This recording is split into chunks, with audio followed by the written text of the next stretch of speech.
لا جناح عليكم إن طلقتم النساء ما لم تمسوهن أو تفرضوا لهن فريضة ومتعوهن على الموسع قدره وعلى المقتر قدره متاعا بالمعروف حقا على المحسنين.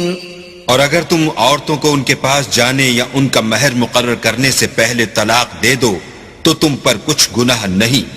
ہاں ان کو دستور کے مطابق کچھ خرچ ضرور دو، یعنی مقدور والا اپنے مقدور کے مطابق دے اور تنگ دست اپنی حیثیت کے مطابق.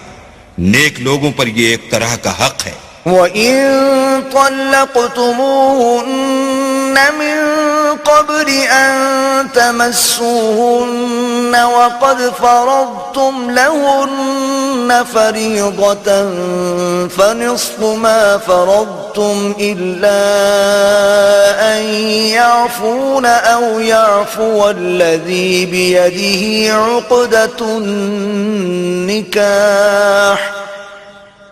وَأَن تَعْفُوا أَقْرَبُ لِلتَّقْوَى وَلَا تَنسَوُا الْفَضْلَ بَيْنَكُمْ إِنَّ اللَّهَ بِمَا تَعْمَلُونَ بَصِيرٌ.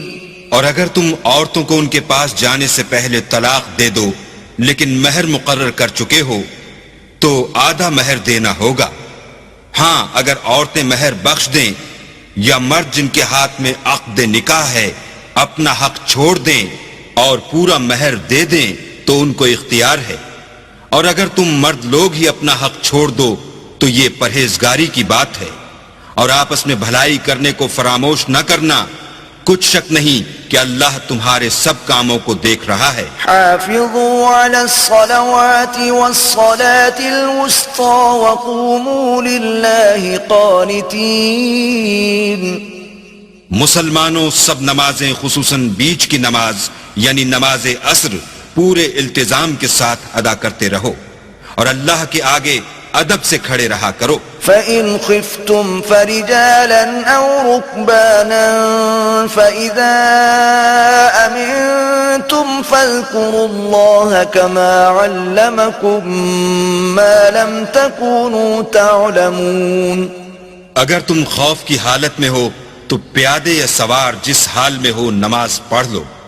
پھر جب امن و اطمینان ہو جائے تو جس طریق سے اللہ نے تم کو سکھایا ہے جو تم پہلے نہیں جانتے تھے اللہ کو یاد کیا کرو.